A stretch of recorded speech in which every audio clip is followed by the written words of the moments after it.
Para po sa pagbubulay-bulay natin ng salita ng ating Panginoong Diyos.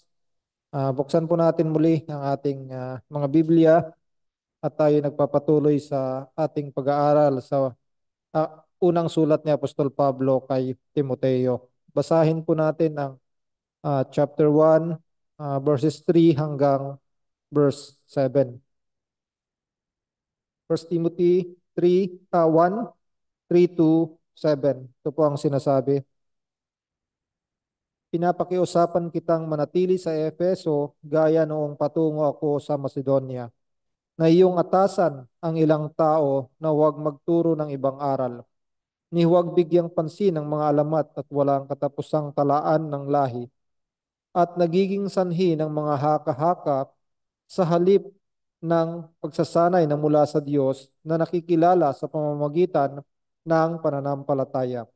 Subalit, ang layunin ng aming tagubilin ay pag-ibig na nagmumula sa malinis na puso at sa mabuting budhi at sa pananampalatayang hindi pakunwari. Ang ilan ay lumihis mula rito at bumaling sa walang kabuluhang pag-uusap na nagnanais na maging mga guro ng kautusan, gayong hindi nila nauunawaan ang kanilang sinasabi, maging ang mga bagay na kanilang buong tiwalang pinaninindigan. Pagpalain nawa tayo ng pangaral ng salita ng ating Panginoong Diyos sa umagang ito.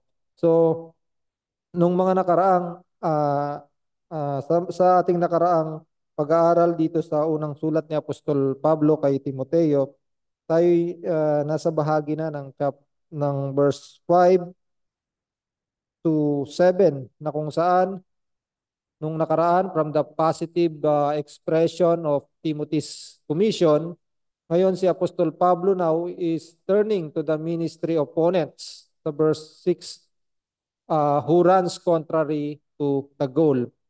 At binigyang emphasis dito ni Apostol Pablo the superiority and authority of the apostolic teaching. Paano natin makikita ito? Sa pamamagitan ng pagdidiin niya kung ano yung commission na ibinigay niya kay Timoteo. So binigyang emphasis niya dito yung superiority and in a sense, makikita natin na binigyang emphasis niya yung superiority and authority of the apostolic teaching. At Paul needs to mention while giving the emphasis on the authority and the superiority of the teaching of the apostles, kailangan niyang i-mention dito the contrast of doing or the contrast by kung ano yung ginagawa ng mga opponents niya to stress his point. So madalas naririnig natin na kung i-differentiate natin ang isang huwad na bagay mula sa totoo, sinasabi natin na pag-aralan kung ano yung original upang ma-differentiate yung bagay na huwad.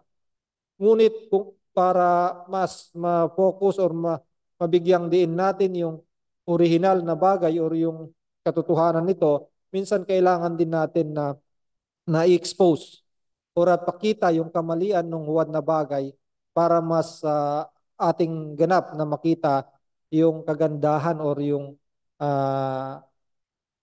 original na bagay, yung kagandahan ng original na bagay. So parang ito yung ginagawa dito ni Apostle Paul, na kung saan nais niyang ipagdiinan yung tamang katuruan, apostolic teaching, at binanggit din niya dito yung contrast na ginagawa ng mga huwad na tagapagturo. He uses this method throughout the letter dito sa sulat niya kay Timoteo to promote the truth and order in the church. And at the same time po, to expose and denounce the dangers of the opposing group and their teaching.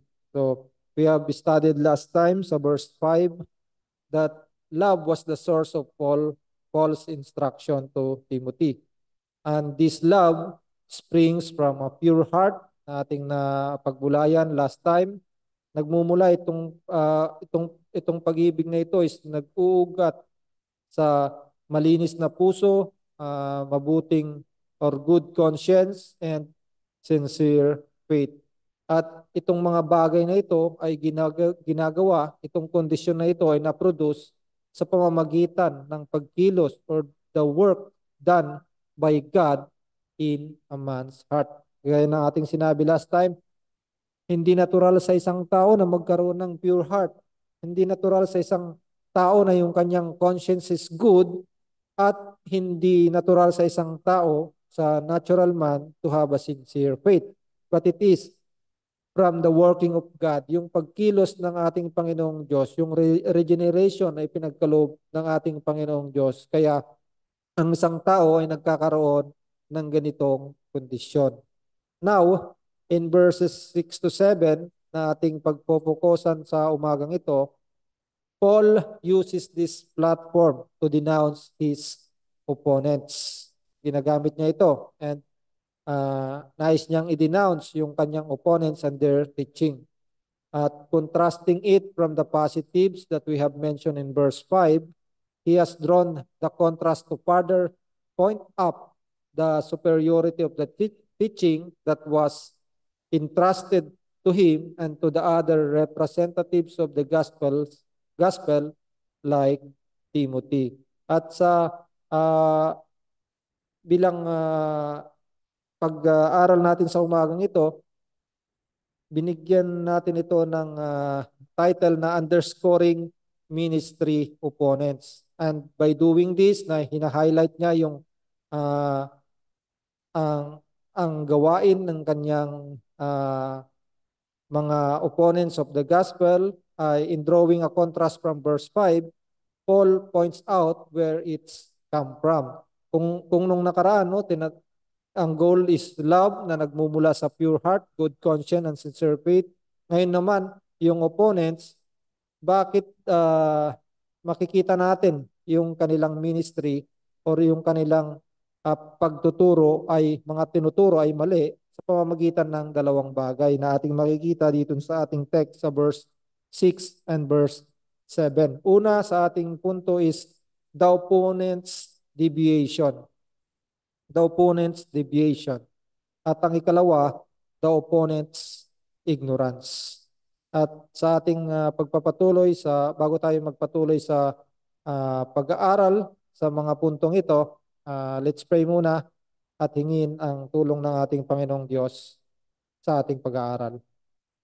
O aming Ama, aming Diyos, kami po'y muling lumalapit sa iyo, dumadalangin ng iyong pagtulong sa aming pag-aaral. Nawa Panginoon, maunawaan namin ang iyong salita sa umagang ito at makamit namin ang pagpapala ng iyong mga salita. Dalangin namin, O Diyos, pagkalooban mo po kami ng pangunawa sa amin pong pagbubulay ng iyong salita. Without your illumination ng iyong salita, O Diyos, wala po kaming maunawaan dito. Kaya kami po'y nagpapakumbaba at dumadalangin na nawa makamit namin, makita namin ang treasure ng iyong salita sa umagang ito. Salamat po, Panginoon. In Jesus' name we pray. Amen.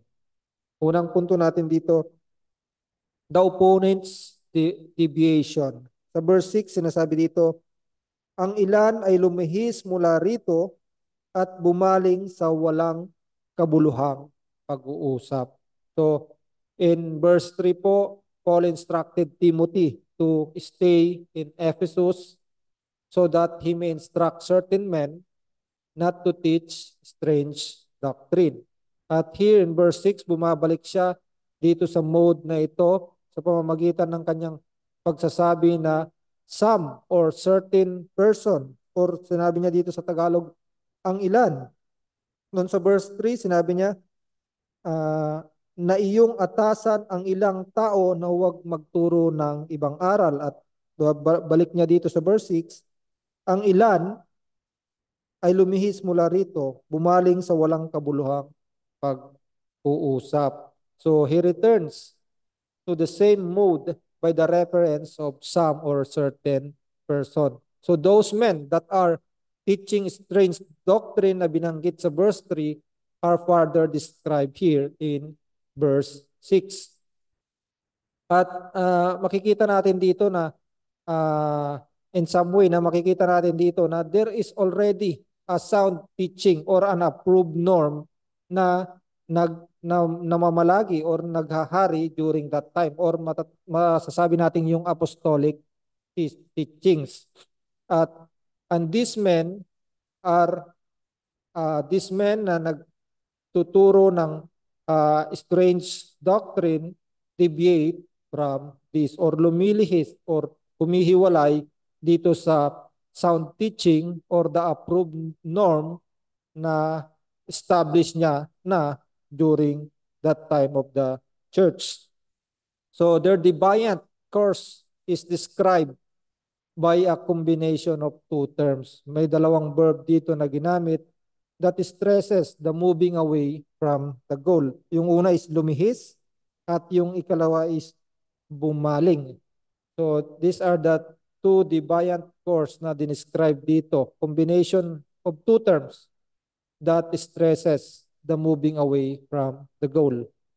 So these terms, hindi masyadong nagkakalayo itong dalawang to. They are interrelated to each other. Pag sinabi nating lumihis, natural, lumihis ka sa isang direction at bumaling ka rin sa ibang direction. So these terms are interrelated. So let's see first yung unang ginamit dito, lumihis or swerving away or is straying. Sa 1 Timothy 6:21, sinabi rin sa dulo ng 1 Timoteo, may paalala pa rin dito si Apostle Paul. Sinabi niya, nasa pamamagitan ng paniniwala, dito ang ilan ay nalihis sa pananampalataya. Sumainyo nawa ang biyaya. So, maging sa kaduluduluhan nitong letter na ito ni Apostol Pablo ay nandun yung kanyang pagpapaalala patungkol sa paglihis. At sa 2 Timothy naman 2:18, sinabi niya dito na lumihis sa katotohanan at sinasabing ang muling pagkabuhay ay naganap na kanilang ginugulo ang pananampalataya ng iba. So the focus here is the swerving away or the straying from the approved norm or yung sound teaching na meron na ang iglesia. So sila yung mga taong they have lost their theological bearings. They have lost their theological bearings and sa makatuwid, pag nawala ka sa yung track, they have drifted away and they abandon their orthodoxy. Ina-abandon nila yung sound teaching, ina-abandon nila yung sound norm, and they are drifting away from the direction of the church or the proper faith. These are the dangers na the church are facing today. Ito yung danger na makikita natin sa mga iglesia na excuse me, na merong established na katuruan, the apostolic teachings na itunuro mula sa ating Panginoon at ng kanyang mga apostol and even the church fathers na nagpapatuloy sana hanggang sa kasalukuyan. Ngunit ang nakakalungkot dito ay marami ng lumihis sa mga katuruang ito. It happened to many churches and to even some churches na ating nakikilala, no? Kaya rin dito siguro yung pag-uumpisa ng Reformation, no? Battle cry ng Reformation na nakita ng mga father of the yung mga reformers na ang iglesia ay lumilihis na from the apostolic teaching or yung katuruan, tamang katuruan ng ating Panginoong Jesucristo na ipinasa niya sa kanyang mga apostol and their representatives. At kung ganito nga po yung mangyayari, ay magiging disaster ang kalalagayan ng isang iglesia. That even in the slightest turns from the truth will lead to misdirection. So kung ating i-illustrate ito, no? yung parallel lines or sabihin nating dalawang parallel lines na lamang. Ang dalawang linyang ito ay pareho ng direksyon kahit sa anong length of distance mo man ito dalhin, idugtong mo ito ng diretso, ipadiretso mo ng ipadiretso, ay parehong direksyon ng kanilang uh, itatrack or ipapalo. Ngunit kahit napakaliit na sabihin natin sa X and Y axis, no? Sa axis nung isa, napakaliit na direction lamang ang ibaling mo dito, ay magbabago na ito ng direction. At pagdating sa dulo ay palaki ng palaki, paluwag ng paluwag yung direction ng kanilang patutunguhan. So ganito po, pag ang isang iglesia o ang isang tao ay lumihis sa tamang katuruan, ang ending po nito is of the different direction. Hindi po ito yung direction na ipinanukala ng ating Panginoong Diyos. Even the slightest turn of the truth. So ito po yung panganib, no? Kahit sa atin, sa ating personal na buhay, even in the slightest turn of truth, maglilid po ito ng malaking pagkakaiba sa direction ng kung sa anong tamang direction na ating patutunguhan or yung uh, established na katuruan ng iglesia. So, malulus po tayo ng ating track, malulus po tayo ng ating direction. At kung titingnan po natin, no, ang isang trend, merong sinusundang riles yan. Pag nawala siya sa kanyang riles, ay sigurado tragedy ang magaganap. Ganyan po sa ating pananampalataya. Kaya yan po yung warning din po sa atin, no, that we should not uh, turn to the to different direction na kung saan ipinanukala na or nasasaad na sa banal na kasulatan. So, yan po yung danger sa ating kasalukuyang panahon na many churches nagde-devise ng iba't ibang kaparaanan, nagwo-wonder at in the end, ibang direction na ang kanilang dinadaanan. Ito po yung unang swerving away and straying. Ikalawa naman is yung uh, uh, bumaling, yung word na bumaling or wandered away or turning aside. They turned away to a goal of their own devising. So natural, sabi nga natin kanina, pag lumihis ka sa tamang direction, ibang direction, babaling ka sa ibang direction. This verb describes similarly the results of the false teaching in terms of divergence from apostolic faith. Sa 1 Timothy 5 verse 12, 1 Timothy 5:12, sabi dito, kaya't sila'y nagkakaroon ng kahatulan sapagkat itinakwil nila ang kanilang unang panata. And 2 Timothy 4:4, sinabi rin po dito, at tatalikod sa pakikinig ng katotohanan, ang kanilang mga tainga ay babaling sa mga kathang isip. So ito yung naglalarawan, yung wandering away or turning aside or turning away from the goal, from the original goal or the truth, at nagde-devise sila ng kanilang sariling mga landas. They are wandered away from the proper objectives. Kung sa verse 5, ito yung mga positives na ating narinig natin. The proper objectives was a pure heart, good conscience, and sincere faith. At kung nag-wander or bumaling ang isang tao mula rito sa mga proper objectives na ito, naturally, mamimiss talaga niya yung true direction. The final goal, which is love. Ang patutunguhan nito ay hindi pag-ibig, kundi kaguluhan sa kanilang sarili or worst, pagkawasak ng pananampalataya. Sabi ng isang commentary, they are like marksmen who miss their target, like travelers who never reach their destination because they have taken the wrong turn and have failed to look for the similar sides along the road.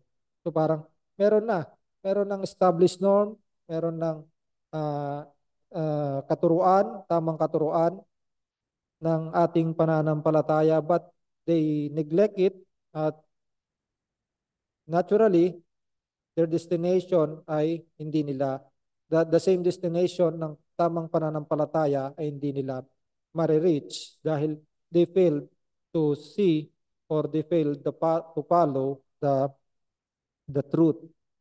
So mabuti pa nga sana kung ang daan na kanilang nilakaran is a detour na kung saan ibang direction, ngunit ibang daanan, pero same direction din ang patutunguhan. But uh, hindi po ganon.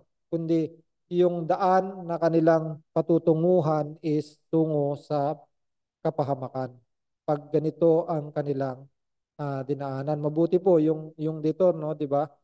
Or minsan may mga ginagawang mga bypass road sa atin para maiwasan ang isang lugar ng traffic, but at the end, same uh, road ang kanilang ending at doon pa rin sila sa kanilang patutunguhan.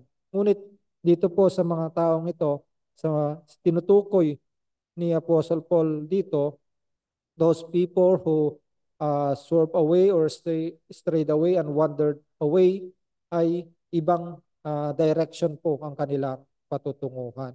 This is how the Apostle Paul emphasized the works of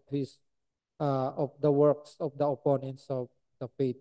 So ipinagdidiinan niya dito, highlight niya dito yung opponent's ministry na iba sa tamang uh, direction na iniaatas niya kay Timoteo. So nawa sa atin maging maingat din po tayo because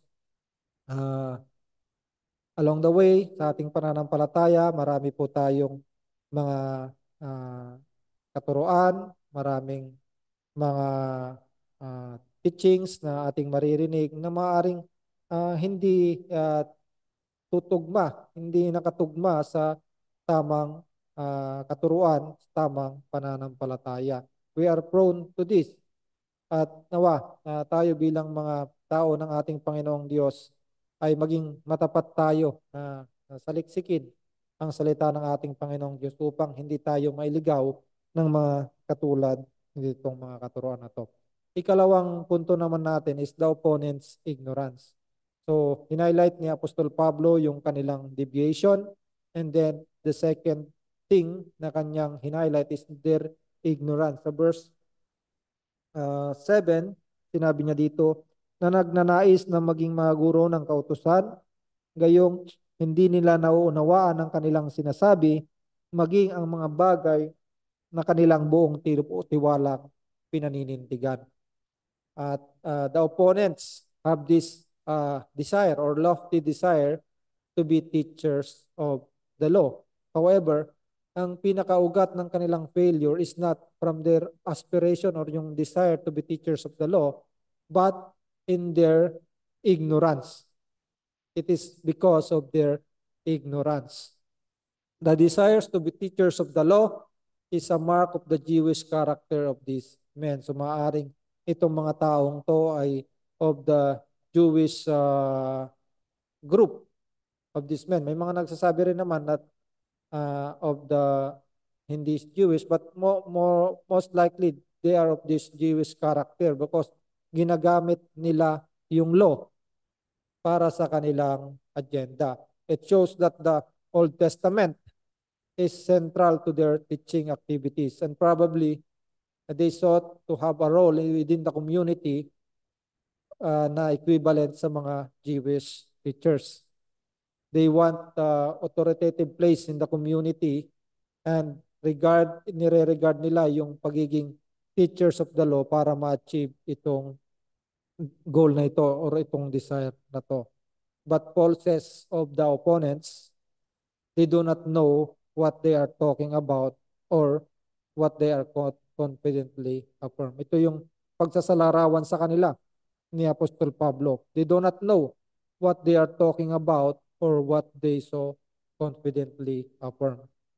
Their ignorance leads to rejection of the gospel at magpapatuloy pa ito to the ignorance of the will of God. 1 Timothy 6 verse 4. Ito yung paglalarawan sa mga yung mga ignorance of the opponents ng pananampalataya. Siya ay palalo, walang nauunawaang anuman, at siya ay nahuhumaling sa mga usapin at sa pagtatalo tungkol sa mga salita na pinagmumulan ng inggit, away, paninirang puri, mga masasamang hinala. At sa verse uh, 20, sinabi rin dito, O Timoteo, ingatan mo ang ipinagkatiwala sa iyo. Iwasan mo ang mga usapang walang kabuluhan at mga pagsalungat ng huwad na kaalaman.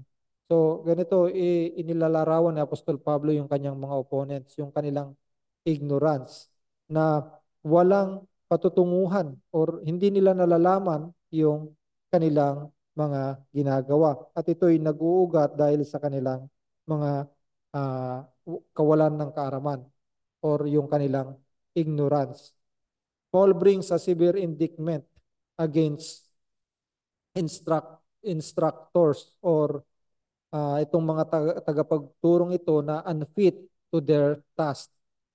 They are both unintelligent, walang karunungan, and ignorant. So, hindi nila mag-grasp yung sacred content of the text or the scripture or the law, and when they speak, their words are as meaningless to themselves as to others. So kung ating titingnan dito, no, na isang tao na nagsasalita sa isang bagay, ngunit wala siyang karunungan mula sa bagay na iyon. Ignorant siya sa kanyang mga sinasabi. So ganon, ang katangian itong mga tinutukoy dito. They have no grasp of the sacred content of the text, and pag sila nagsalita, yung kanilang mga words are meaningless to themselves. And kung hindi nga nila ito naunawaan yung kanilang mga pinagsasabi, paano pa kaya yung kanilang mga taong pinagsasabihan nito? So Paul is saying here that because of their ignorance, their teaching and speaking abilities ay i-regard as null and void. Huwag niyong pakinggan or walang kabuluhan itong mga kanilang mga pinagsasabi. Ang sinasabi dito, ang pinopoint ni Apostol Pablo dito is i-disregard yung mga sinasabi, lahat ng mga sinasabi ng mga taong ito. Hindi nila nauunawaan yung kanilang mga sinasabi dahil sa kanilang dahil na rin sa kanilang deviation and maging sa kanilang ignorance. At ipinagdidiinan dito ni Apostol Pablo na huwag kumbaga nilalahat na niya yung kanilang mga sinasabi. Walang kabuluhan yung kanilang mga katuruan, walang kabuluhan yung kanilang mga sinasabi. Therefore, null and void yung kanilang mga activities or yung kanilang mga speaking activities. So, the opponents, maring nag-uugat ito sa kanilang misunderstanding of the law that results their teaching to be opposed from the mission of the Apostle Paul and Timothy, at ito'y counter sa God's order of life in the church and in the life of every believer. So, nawa nakita natin dito, no, ang aral sa atin sa umagang ito is mag-ingat sa mga ganitong mga ah, opposition or opponents ng gospel. Maaring ah, present ito sa ating paligid. Surely, present ito sa ating paligid during this time, sa ating panahon. Kaya napaka-relevant nung pagtuturong ito ni Apostle Paul that in his mission to further uh, proclaim or advance the gospel, advance the true teaching of the apostolic teaching, nararapat din na i-highlight niya or banggitin niya rin yung mga maling ginagawa ng kanyang mga opponents upang mas makita yung kadalisayan, katotohanan ng tamang katuruan. So, bilang application sa bawat isa sa atin, ito yung mababaon nating lesson sa atin sa umagang ito na tayo'y mag-ingat sa ating mga sarili. Mag-ingat tayo sa iba't ibang mga katuruan. Hindi po masama na makinig ng iba't ibang katuruan, but let us be vigilant na huwag tayong mag-deviate sa approved norm or the established faith ng ating pananampalataya. At marami na, sabi nga natin, marami ng mga churches. At pinakamahalaga dito yung sa salvation, no? Na yung mga churches ngayon, wala na sa tamang katuruan patungkol sa kaligtasan. Napunta na sa uh, napunta na sa kayang gawin or gagawin ng isang tao or yung gagawin ng grupo para sa isang tao patungkol sa kaligtasan, which is hindi po yan ang ipinanukala ng ating Panginoong Diyos patungkol sa kaligtasan. Nag-iisa lamang yung ipinanukalang kaligtasan, paraan ng kaligtasan na dinivise ng Panginoong Diyos. Hindi ito dinivise ng tao, but devised by God. And it is by His Son, the works of His Son, ang ating Panginoong Jesucristo. And in our proclamation of the truth of our goal, and in the advancing of the gospel of our Lord Jesus Christ, maaari po tayong makaranas along the way sa ating pong paglakad sa katotohanan, sa pag-advance ng gospel. Maaari po tayong makaranas ng hardships and difficulties. Nawa, let us continue to hold on to the truths given by God through His words and through the teaching of the apostles and His representatives. And let us not deviate from this and devise our own practices. Huwag po tayong magpadala sa kung ano yung pressure ng mundo, pressure ng kultura, pressure ng ating paligid. Let us not deviate at by that, magde-devise tayo ng our own practices. Let us hold on to the words and promises of Christ na siya yung kasama natin. He will never leave us nor forsake us if we are doing or walking on His will. Yan yung ating hope na hindi tayo iniwan ng ating Panginoong Diyos even on the pressure of the world and on the pressure of the culture around us. At lastly, we may not compromise and walk faithfully according to God's law.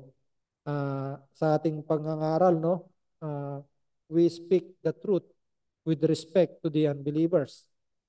But let us never refuse to call evil that which is our Lord identify as evil.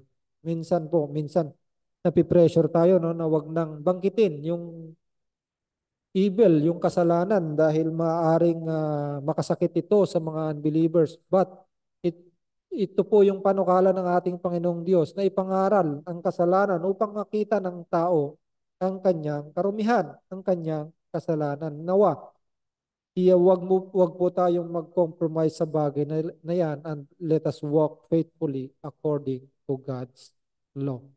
Kung ano yung pinanukala ng Diyos, kung ano yung sinasabi ng Diyos na evil, identify that as evil. At wag po tayong sugarcoat o wag po nating pagandahin yung mga bagay na yon bilang kahinaan lamang. At para naman sa ating mga kaibigan na wala pa sa ating Panginoong Jesucristo, gaya ng ating sinabi, there is only one salvation plan made by God to save sinners like us. It was taught by Christ, it was taught by His apostles and His representatives.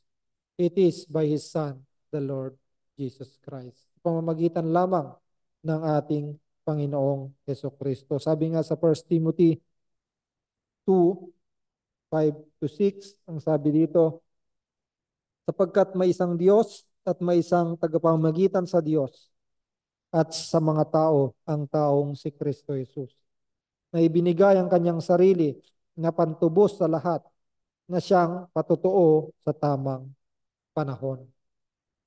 Ito yung sa pamamagitan lamang ng ating Panginoong Jesucristo. Ito yung salvation plan na ginawa ng ating Panginoong Diyos. Nawa, kaibigan na wala pa sa ating Panginoong Jesucristo, huwag kang mag-depart sa panukalang ito ng ating Panginoong Diyos. Ito yung nag-iisang panukala ng Panginoong Diyos para sa kaligtasan ng mga makasalanan na tulad ko at tulad mo. Do not depart from this and make your own way, kagaya ng ginagawa ng karamihan sa kasalukuyan. It is the established truth and norm na ibinigay ng Diyos. Do not stray and turn aside from this. Dahil kung ito yung gagawin mo, for sure, destruction will come to you. Ibang direction ang pupuntahan mo. Hindi yung direction patungo sa kaluwalhatian ng Diyos, ngunit ito yung direction na condemnation na igagawad ng Diyos. Our righteous God sets the righteous sacrifice that can appease His wrath. It is through Jesus Christ by na siyang namuhay ng matuwid, ng righteous, at ibinigay ang kanyang buhay para sa mga makasalanan. He shed His blood for the forgiveness of sins of the sinners. That sa pamamagitan ng iyong pagsisisi sa iyong kasalanan at pananampalataya sa Kanya, ito yung panukala ng Diyos upang ikaw at ako ay maligtas. There is no other way, kaibigan. Nawat, ito yung direction na tunguhin mo. Huwag kang mag-devise ng anumang kaparaanan, but turn to the plan of God of salvation. Ito ay sa pamamagitan ng dugo at katuwiran ng ating Panginoong Jesucristo. Tayo po'y manalangin. Panginoon, o aming Diyos, kami po'y nagpapasalamat sa umagang ito na kami po'y binigyan mong muli ng oras upang makapag-aral ng iyong salita. Nawa, ang pagpapala ng iyong salita ay aming pong natamo sa umagang ito. At nawa, o Diyos, patuloy na lumakad kami ayon sa iyong katotohanan, ayon sa iyong mga panukala.